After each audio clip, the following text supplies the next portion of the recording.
Hello guys, good morning, Doc TV.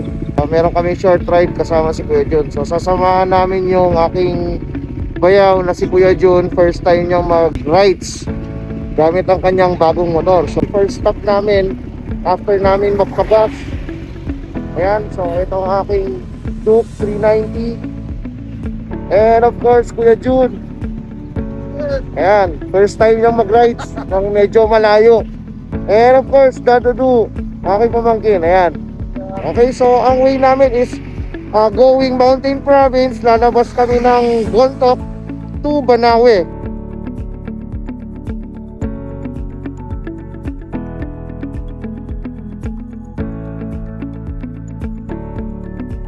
Yes, ito, arriving at Simakbot Viewpoint. So nandito na kami sa Paracelis Mountain Province. Morning.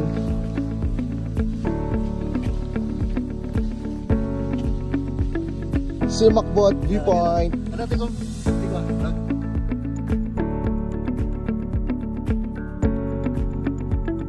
So ang way namin, yung way na yan, yung kalsada na yon, going Paracelis. So doon kami pupunta. Kuya Jun, kumusta rides? First time eh, first time no? First time. So, at least nasubukan na, di ba?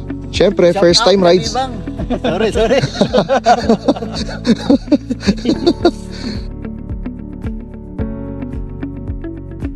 Stopover, Natonin Mountain Province. So, travel na kami ng 2 oras mula Isabela.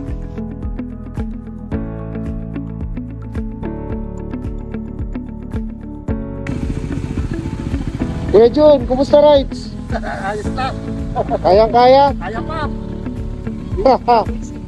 So nandito kami sa Eco Park dito sa Natonin. Yan, ang ganda oh. Kita nyo, ang ganda yung falls.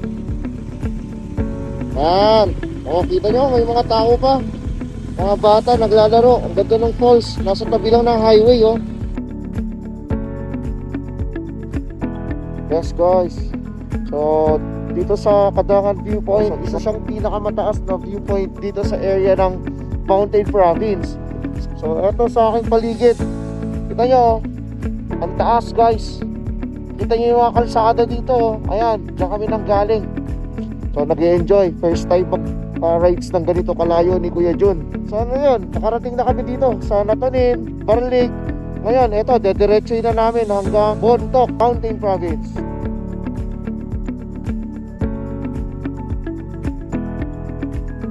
Sa kilometer post Bontoc, 82 kilometers na. So diretso na lang kami ng Banawe. So doon na siguro kami magla-lunch. Okay, another stop, Banawe Rice Terraces. Ayan, so nasa likod ko ang Banawe Rice Terraces, ang famous rice terraces. Approximately 190 kilometers na ang iniikot namin. Ayan. So Kuya Jun, kaya pa? Kaya pa, nakatiti-titi. Medyo pagod tsaka inaantok na rin. So maghanap kami ng kakainan dito. So meron yung parang spot na nakikita yung view ng Rice Terraces. Doon kami kakain ng lunch. So dito sa may Dad's Place Cafe and Restaurant.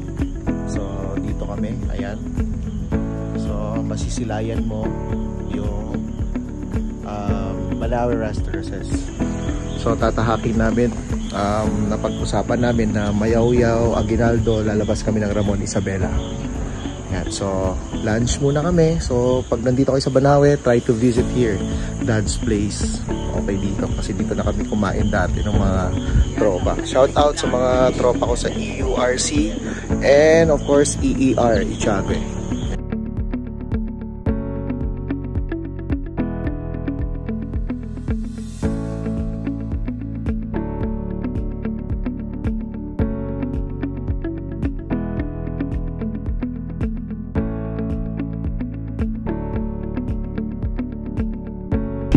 Guys, look, dito sa likod ko, ang ganda. Yan. So, dito sa Banawe, part pa rin ito ng Banawe. So, ito yung highway papuntang Mayaw-Yaw, Ifugao. O, tignan nyo. Parang may anghel na bumaba sa langit. Ayan. So, nandito tayo sa isang napili namin na stopover. Medyo inaantok na. Ayan, no. Ganda ng paligid, guys. So, ang next town na madadaanan namin is Aguinaldo, Ifugao. So, yun. Then, after that, Isabela na kami. So, sana makarating kami ng safe. Rock. Yes guys, so quick lang. Andito na tayo sa Aguinaldo, Ifugao.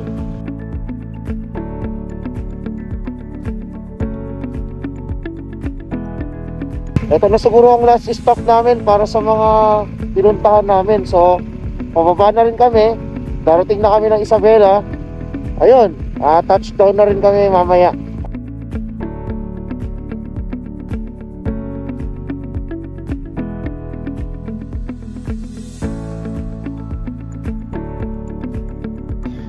Hello again, guys. So now, nandito na kami sa Isabela. Nandito sa boundary ng Ifugao Province and Isabela.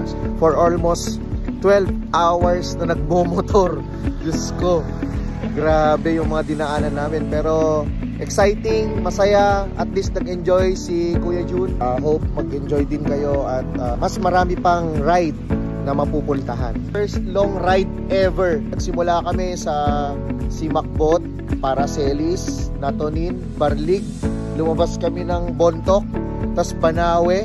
Pumasok kami ng Mayaw-Yaw, Aguinaldo, then Alfonso Lista. Then now, nandito na kami sa Isabela.